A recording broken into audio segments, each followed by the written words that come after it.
नमस्ते बच्चों, कैसे हो आप? आशा है ठीक होंगे।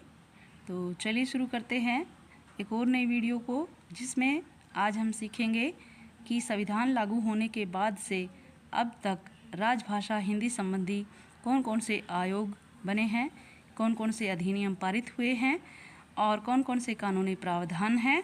इसके अलावा आज हम जानेंगे कि भारतीय संविधान की कितनी अनुसूचियाँ हैं, राजभाषा हिंदी संबंधी कौन सी अनुसूची है और 8वीं अनुसूची में कितनी भाषाओं को मान्यता दी गई है, किस किस भाषा को किस संशोधन के द्वारा शामिल किया गया है, शास्त्रीय भाषाएं क्या हैं। ये आज सारी बातें हम इस वीडियो में जानेंगे। इसके अलावा ये भी जानेंगे कि विभिन्न कॉम्पिटिटिव एग्ज़ाम में किस तरह से प्रश्न पूछे जाते हैं, ये भी हम इन आयोगों के बीच बीच में हम जानेंगे। तो चलिए ज़्यादा देर न करते हुए हम वीडियो को शुरू करते हैं। तो सबसे पहले बात करेंगे बच्चों भारतीय संविधान की 8वीं अनुसूची की, जिसमें 22 भाषाओं को मान्यता दी गई है।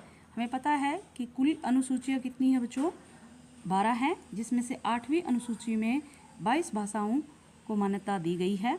और कौन कौन सी भाषाएं हैं ये आप देख सकते हैं। असमिया, बांग्ला, गुजराती, हिंदी, कन्नड़, कश्मीरी, कोंकणी, मणिपुरी, नेपाली, मलयालम, मराठी, उड़िया, पंजाबी, संस्कृत, सिंधी, तमिल, तेलुगु, उर्दू, डोगरी, बोडो, मैथिली और संथाली। ये वो भाषाएं हैं जिनको संविधान की 8वीं अनुसूची में मान्यता दी गई है। शुरू में जो हमारा संविधान बना था उसमें 14 भाषाएं थी मान्यता प्राप्त, वर्तमान में 22 हैं। तो सबसे पहले जो भाषा जोड़ी गई वो सिंधी भाषा थी 21वां संविधान संशोधन 1966 के द्वारा। उसके बाद भाषा संबंधी अगला संशोधन हुआ 71वां संविधान संशोधन 1992 में, जिसमें 3 भाषाएं जोड़ी गई थी, कोंकणी, मणिपुरी और नेपाली। इसके अलावा बच्चों लेटेस्ट जो जोड़ी गई थी 1992वां संविधान संशोधन 2003 में, उसमें डोगरी, बोडो, मैथिली और संथाली ये 4 भाषाएं जोड़ी गई थी। तो या तो जो कॉम्पिटिटिव एग्ज़ाम होता है उसमें ये पूछते हैं कि कौन सी अनुसूची में राजभाषा हिंदी की बात की गई है, या फिर कितनी भाषाओं की बात की गई है, या कौन से संविधान संशोधन के द्वारा सिंधी को जोड़ा गया है, या डोगरी, बोडो, मैथिली और संथाली भाषाओं को कब संविधान संशोधन के द्वारा शामिल किया गया है और कितनी भाषाओं को शामिल किया गया है, ये भी कई बार पूछ लेते हैं। तो ध्यान रखना है 3 संशोधन हुए हैं भाषा संबंधी, 21वां, 71वां और फिर उसके बाद 92वां। लेटेस्ट ये है, पहला ये है और इसके तहत 3 भाषाएं जोड़ी गई थी, ये ध्यान रखना है। इसके अलावा बच्चों आगे बात करते हैं शास्त्रीय भाषाओं की। तो सन 2004 में भारत सरकार ने जो पुरानी प्राचीन भाषाएं हैं उनको शास्त्रीय भाषा का दर्जा दिया गया, एक अलग सी श्रेणी बना दी गई और उनका मानदंड ये निर्धारित किया गया कि वो भाषाएं जो भारतवर्ष में 2000 सालों से प्रचलित हैं, जिनका प्रचुर साहित्य है, उनको हम शास्त्रीय भाषा का दर्जा देंगे, सम्मान देंगे उनको। और बाद में संशोधन करके ये जो समय था ये 1500 कर दिया गया, यानी कि 1500 वर्ष पुरानी वो भाषा होनी चाहिए, उसमें साहित्य प्रचुर मात्रा में होना चाहिए, अच्छा साहित्य होना चाहिए, ऐसी भाषा को हम शास्त्रीय भाषा का दर्जा देंगे। तो सबसे पहले तमिल भाषा को प्रथम शास्त्रीय भाषा का दर्जा मिला 2005 में, उसके बाद उड़िया भाषा को लेटेस्ट दर्जा मिला 2014 में, और वर्तमान समय में बच्चों 6 शास्त्रीय भाषाएं हैं हमारे भारत में, तमिल, तेलुगु, कन्नड़, मलयालम, संस्कृत और उड़िया। ये भाषाएं हैं। तमिल तमिलनाडु में बोली जाती है, तेलुगु आंध्र प्रदेश में बोली जाती है, कन्नड़ कर्नाटक में बोली जाती है, मलयालम केरल में बोली जाती है, संस्कृत हमारी प्राचीन भाषा है और उड़िया जो उड़ीसा में बोली जाती है। ये भाषाएं वर्तमान में शास्त्रीय भाषाओं का दर्जा प्राप्त है। इसके बाद बच्चों बात करते हैं राष्ट्रपति के आदेश की, कि राष्ट्रपति ने 1955 में संविधान लागू होने के बाद पहली बार राष्ट्रपति ने एक आदेश पारित किया और उस आदेश में क्या कहा गया कि जनता के साथ जो सरकारी अधिकारी कर्मचारी हैं वो पत्र व्यवहार करेंगे तो वो हिंदी और अंग्रेजी दोनों में ही कर सकते हैं। इसके अलावा जो प्रशासनिक कार्य है वो भी दोनों भाषाओं में, हिंदी और अंग्रेजी दोनों में ही किया जा सकता है। लेकिन अगर बात प्रामाणिकता की होगी कि किस पाठ को ठीक माना जाएगा, किस पत्र व्यवहार कौन से वर्जन को सही माना जाएगा, तो उसमें स्पष्ट कहा गया कि अंग्रेजी भाषा का जो पाठ होगा, अंग्रेजी में जो वर्जन है वो ही सही माना जाएगा, ये कहा गया है।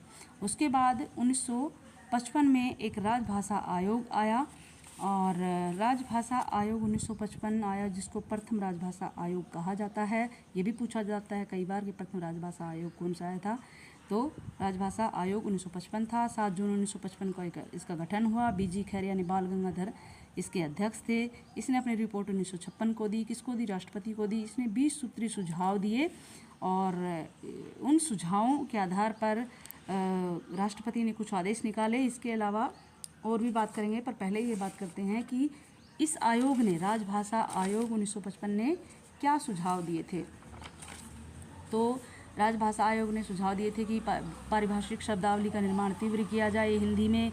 और क्या सुझाव दिया था कि हिंदी भाषा जो बच्चा है वो कम से कम एक अन्य भाषा सीखे, खास करके जो दक्षिण भारत की भाषा है उसको सीखने का प्रयास करे। और ये बताया गया कि 14 वर्ष तक के विद्यार्थी हैं उनको हिंदी सीखना अनिवार्य किया जाए। प्रशासनिक कर्मचारी को निश्चित समावधि में कार्य साधक हिंदी का ज्ञान प्राप्त होना चाहिए। अगर वो नहीं प्राप्त करता है तो उसको दंड का प्रावधान करना चाहिए, और या फिर जो सीख जाता है उसको पुरस्कार दिया जाना चाहिए। सभी प्रतियोगी परीक्षाओं में हिंदी का अनिवार्य प्रश्न पत्र होना चाहिए। और जो देवनागरी लिपि है उसको अखिल भारतीय लिपि के रूप में विकसित किया जाना चाहिए। हिंदी भाषा का सभी भारतीय भाषाओं से निकटता लाने का प्रयास किया जाना चाहिए। और इसने सुझाव दिया कि उच्च न्यायालयों में क्षेत्रीय भाषा का प्रयोग किया जा सकता है। ये इस राजभाषा आयोग ने सुझाव दिया था। तो इसके सुझाव के आधार पर इसके सुझाव का परीक्षण करने के लिए राष्ट्रपति ने राजभाषा संसद की एक समिति थी जिसको राजभाषा समिति कहा गया, उसको आदेश दिया गया कि आप इनके सुझावों का अवलोकन कीजिए।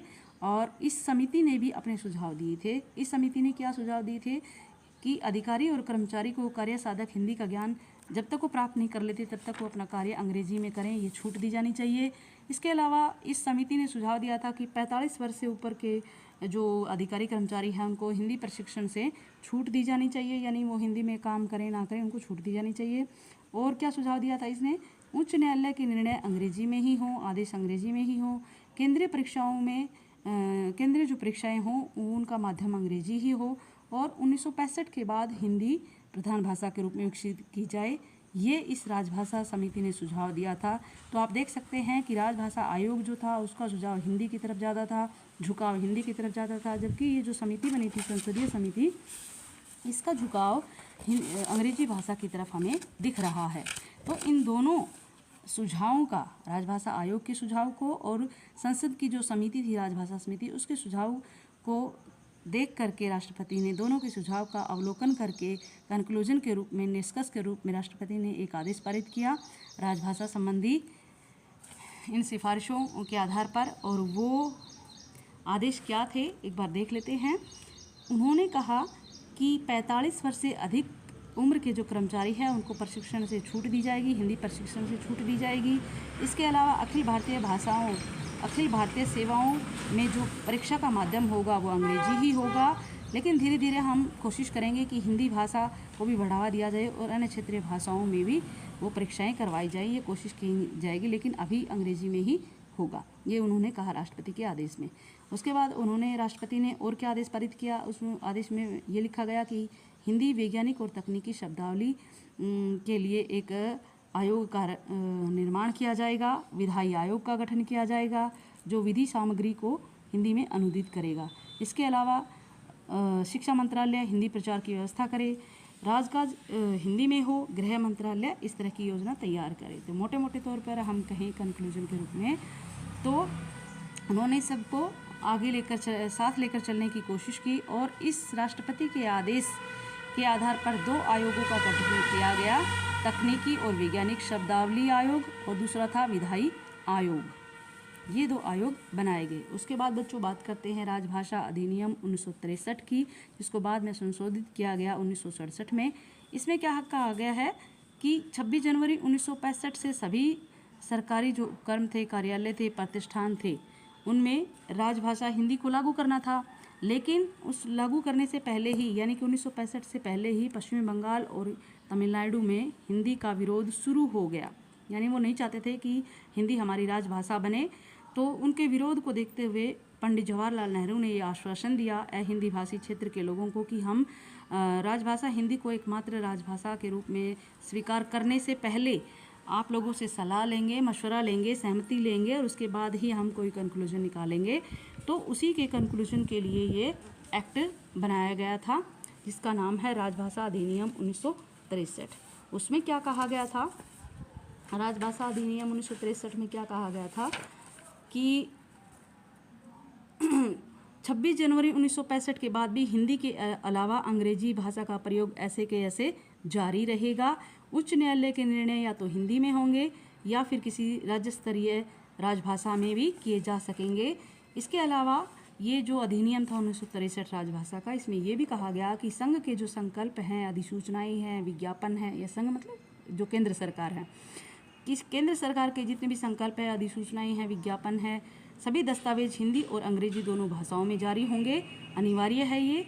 और जब तक हिंदी भाषी राज्य अंग्रेजी को समाप्त करने का संकल्प नहीं ले लेंगे तब तक अंग्रेजी का प्रयोग जारी रहेगा। ये बात कही गई है राजभाषा अधिनियम 1963 में कही गई है। और बाद में 1967 में इसको संशोधन कर दिया गया और तमिलनाडु को छोड़कर ये एक्ट पूरे भारत में लागू कर दिया गया। तमिलनाडु को छोड़ दिया गया क्योंकि वहाँ पर इस एक्ट का विरोध हुआ था। उसके बाद बात करते हैं बच्चों 1968 में संकल्प पारित किया गया संसद की द्वारा। क्या संकल्प पारित किया गया? संसद के जो दोनों सदन थे उन्होंने एक संकल्प पारित किया। क्यों पारित किया? क्योंकि 1967 में जो हिंदी भाषी राज्य थे उनकी तो टेंशन खत्म हो गई, लेकिन जो हिंदी भाषी जो राज्य थे, जो हिंदी को राजभाषा बनाना चाहते थे, उनकी टेंशन को ख़त्म करने के लिए संसद ने एक संकल्प पारित किया 1968 में। एक मिनट, त्रिभाषी फॉर्मूला क्या होगा कि 3 भाषाएं सीखेंगे बच्चे। अध्ययन के दौरान 3 भाषाएं सीखेंगे। कौन कौन सी? कि हिंदी भाषी जो राज्य हैं वो हिंदी और अंग्रेजी के अलावा एक अन्य भारतीय भाषा सीखेंगे, खास करके दक्षिण भारत की भाषा। और जो हिंदी भाषी जो राज्य हैं वो एक प्रादेशिक भाषा, अपनी लोकल लैंग्वेज सीखेंगे, अंग्रेजी सीखेंगे। उसके अलावा हिंदी भाषा को भी सीखना, अध्ययन करना अनिवार्य किया गया 1968 के संकल्प के द्वारा, संसद के संकल्प के द्वारा। उसके बाद आया बच्चों सबसे इम्पोर्टेंट जो नियम कह सकते हैं 1976 का, जिसको कहा गया राजभाषा नियम 1976। तो ये जिम्मेदारी सौंपी गई राजभाषा को आगे बढ़ाने की गृह मंत्रालय को, और गृह मंत्रालय के अंतर्गत एक अनुभाग बनाया गया जिसको राजभाषा अनुभाग कहा जाता है। बाद में यही एक स्वतंत्र राजभाषा डिपार्टमेंट बन गया और इसने अपने 12 नियम निर्धारित किए इस राजभाषा नियम के तहत, और पूरे भारत को 3 भागों में बांट दिया भाषा के आधार पर, कै क्षेत्र, खै क्षेत्र और गै क्षेत्र। जो कै क्षेत्र है वो हिंदी भाषी क्षेत्र माना गया, जिसकी पहली भाषा हिंदी है, जो बोलते हैं, समझते हैं, काम करते हैं हिंदी में। वो कौन कौन से हैं? हरियाणा, राजस्थान, जैसे दिल्ली, यूपी, एमपी, बिहार, ये राज्य बताए गए हैं। जैसे अगर हम बात करें, ये मानचित्र है और इसमें बताया गया है कि जो कै क्षेत्र के अंतर्गत कौन कौन से आते हैं। जैसे ये हरियाणा है, राजस्थान है, मध्य प्रदेश है, उत्तर प्रदेश है, हिमाचल प्रदेश है, उत्तराखंड है, बिहार है, और इन राज्यों में झारखंड है। इन राज्यों में ये हिंदी जो बेल्ट है, इस बेल्ट में जो कार्य होगा,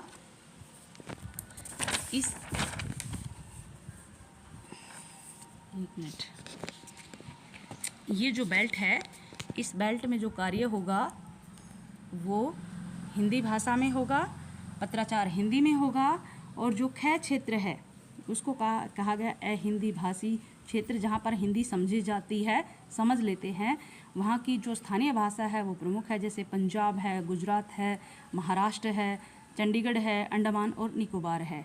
इन क्षेत्रों में, यानी कि मैप में आप देख सकते हैं यहाँ पे चंडीगढ़ में, पंजाब में, और इसमें महाराष्ट्र में, और इसमें गुजरात में, और इन क्षेत्रों में अंडमान निकोबार में जो पत्राचार होगा वो हिंदी में और अंग्रेजी दोनों भाषाओं में होगा। और अगर अंग्रेजी पाठ भेजना ही पड़े तो अनुवाद किया जाएगा हिंदी भाषा में, ये बताया गया है। उसके बाद बच्चों तीसरा जो क्षेत्र है वो है गै क्षेत्र, जिसमें शेष भारत के राज्य शामिल हैं। इसमें पश्चिमी बंगाल, उड़ीसा, उत्तरी पूर्व के जो क्षेत्र हैं वो दक्षिणी चारों राज्य कौन से हैं? ये वाले राज्य कर्नाटक, केरला, तमिलनाडु और ये आंध्र प्रदेश। ये चारों जो राज्य है ये शेष राज्यों के अंतर्गत आते हैं, जहाँ पर न हिंदी बोली जाती है, न समझी जाती है, न सीखी जाती है, तो इनको अलग कैटेगरी में माना गया। और इसके अलावा जो ईस्टर्न जो क्षेत्र है, यहाँ इस क्षेत्र को भी शेष राज्यों के अंतर्गत, गै क्षेत्र के अंतर्गत माना गया। यहाँ जो पत्राचार किया जाएगा, इन दोनों क्षेत्रों में जो पत्राचार किया जाएगा वो अंग्रेजी में ही किया जाएगा, ये बात कही गई है 1976 के जो नियम है राजभाषा नियम उसके तहत ये बात की गई है। उसके अलावा और क्या प्रावधान किया गया इस नियम के तहत कि हिंदी में अगर कोई पत्र प्राप्त होता है किसी भी डिपार्टमेंट में, किसी भी संस्था में, तो उसका जवाब हिंदी में दिया जाएगा। सभी जो सरकार के दस्तावेज है वो हिंदी में भी होंगे प्रकाशित और अंग्रेजी में भी होगी। और उसका उत्तरदायित्व दिया गया हस्ताक्षर करने वाले अधिकारी को, उस कार्यालय के अधिकारी को यह अधिकार दिया गया कि उसकी रिस्पॉन्सिबिलिटी होगी कि वो सभी दस्तावेज हिंदी और इंग्लिश दोनों भाषाओं में निकलवाए। इसके अलावा केंद्र सरकार के जितने भी फॉर्म हैं, नाम के जो बोर्ड हैं, सूचना के जो बोर्ड हैं और जो लेटर का हेड है, पत्र का जो शीर्ष है, जितने भी मोहरें हैं वो सब हिंदी और अंग्रेजी दोनों भाषाओं में होंगी, ये कहा गया है इस एक्ट के द्वारा। उसके अलावा कार्यालय का जो प्रधान होगा उसका दायित्व होगा कि इन सभी भाषा संबंधी जितने भी नियम हैं, आदेश हैं, उनकी अनुपालना की जाए और अगर अनुपालना नहीं हो रही है तो जांच पड़ताल का जिम्मा भी उस कार्यालय के अधिकारी को, मुख्य अधिकारी को ही दिया गया। ये बताया गया है राजभाषा नियम 1976 में कहा गया है। उसके अलावा अगर बच्चों बात करें तो 1976 के बाद राजभाषा हिंदी संबंधी क्या प्रगति हुई, अगर इसकी बात करें हम तो 1976 के बाद आज तक हिंदी भाषा के क्षेत्र में 3 मंत्रालय काम कर रहे हैं भारत सरकार के। उसमें से पहला है गृह मंत्रालय, दूसरा है विधि मंत्रालय यानी कानून मंत्रालय और तीसरा है शिक्षा मंत्रालय। गृह मंत्रालय के अंतर्गत एक राजभाषा विभाग है जो हिंदी संबंधी कार्य देखता है और उसका उद्देश्य है, वो कुछ उद्देश्य निर्धारित करता है। और क्या उद्देश्य निर्धारित करता है, जैसे अगर हम बात करें उद्देश्यों की तो अगर उद्देश्यों की बात करें तो वो प्रत्येक सभी जो मंत्रालय है उनको एक टारगेट देता है कि भी इस साल आपको ये टारगेट हिंदी भाषा के संदर्भ में पूरा करना है और अगर वो नहीं करते हैं तो उन पर दबाव बनाता है। इसके अलावा वो कई बातों का ध्यान रखता है पूरा वर्ष भर राजभाषा विभाग कि कितने % कर्मचारी हिंदी में काम करने लगे हैं, वो आंशुलिपिक जो है अपने तकनीकी ज्ञान का प्रयोग हिंदी में कितना करने लगे हैं, हिंदी के लिए काम करने वाली जो स्वैच्छिक संस्थाएं हैं वो कितना काम कर रही हैं। इसके अलावा हिंदी कर्मचारियों को प्रशिक्षण दिलवाने का काम भी यह राजभाषा विभाग करता है, जिसमें 3 पाठ्यक्रम होते हैं, प्रबोध, प्रवीण और प्राग होता है। जो बहुत ज़्यादा ज्ञान जिसको प्राप्त हो जाता है हिंदी का उसको प्राग कहा जाता है। उसके अलावा इस गृह मंत्रालय के राजभाषा विभाग के अंतर्गत ही केंद्रीय अनुवाद ब्यूरो की स्थापना की गई, जिसका प्रमुख कार्य है प्रशासनिक जो साहित्य है उसका हिंदी में अनुवाद करना। इसके अलावा इस केंद्रीय अनुवाद ब्यूरो का कार्य है सरकारी जो सामग्री है, सार्वजनिक क्षेत्र के जो उपक्रम है, प्रतिष्ठान है या बैंक है, उन सब का जो इंग्लिश की सामग्री है या किसी अन्य भाषा की सामग्री है उसको हिंदी में अनुवाद करना। इसके अलावा अनुवादकों का प्रशिक्षण करने का कार्य भी केंद्रीय अनुवाद ब्यूरो ही देखता है। सबसे महत्वपूर्ण कार्य इस अनुवाद ब्यूरो का ये है कि केंद्रीय हिंदी समिति और विभिन्न मंत्रालयों की हिंदी समितियों की बैठकों का आयोजन करता है, ये उनमें तालमेल बिठाता है और जो अन्य मंत्रालयों को अगर राजभाषा के क्षेत्र में कोई दिक्कत आ रही है, कोई बाधा आ रही है तो उस बाधा को दूर करना भी केंद्रीय अनुवाद ब्यूरो का कार्य है, राजभाषा विभाग का कार्य है। उसके अलावा भारत सरकार का दूसरा जो मंत्रालय है जो राजभाषा हिंदी संबंधी कार्य कर रहा है वो है विधायी विभाग, यानी कि विधि मंत्रालय के अंतर्गत विधायी विभाग है। और ये क्या काम करता है, ये पूरे विधि साहित्य को यानी कानून जितने भी आज तक कानून बने हैं उन कानूनों का ये हिंदी में अनुवाद करता है। इसके अलावा आगे आने वाले जितने भी विधेयक हैं या कानून है उन सबको पारित होने से पहले, पेश करने से पहले संसद में उनको हिंदी में अनुवाद करने का कार्य भी विधायी विभाग का होता है जो विधि मंत्रालय के अंतर्गत आता है। इसके अलावा समस्त जो विधिक अनुवाद है, जो सारे जो सारे कानून हैं उनका हिंदी में अनुवाद करके इंटरनेट पर या नेट पर उपलब्ध करवाना भी विधायी विभाग का कार्य है, विधि मंत्रालय का काम है। इसके अलावा जो तीसरा जो मंत्रालय हिंदी भाषा संबंधी काम कर रहा है वो है शिक्षा मंत्रालय, जिसके अंतर्गत केंद्रीय हिंदी निदेशालय डिपार्टमेंट है जो काम कर रहा है। और इसका क्या काम है कि ये हिंदी की किस क्षेत्र में क्या संभावनाएं हैं उसकी तलाश करता है और इनको लगता है तो उसको तराशता भी है। उच्च शिक्षा की पुस्तकें का ये हिंदी में अनुवाद करवाता है और जो अच्छी स्टैंडर्ड पुस्तक होती है, स्तरीय जो पुस्तकें होती है उसका प्रकाशन भी करवाता है। और त्रिभाषी और द्विभाषी जो कोश है यानी डिक्शनरी है 3 भाषाओं की या 2 भाषाओं की, उनका भी निर्माण ये करता है। इसके अलावा वैज्ञानिक और तकनीकी शब्दावली का भी निर्माण करता है ये। और इसके अलावा इसी की पहल पर हिंदी विश्वविद्यालय वर्धा की स्थापना हुई थी। केंद्रीय हिंदी निदेशालय की ही पहल पर हुई थी। तो ये 3 मंत्रालय हैं जो हिंदी भाषा संबंधी कामकाज को देखते हैं। पहला है गृह मंत्रालय, दूसरा है विधि मंत्रालय, तीसरा है शिक्षा मंत्रालय।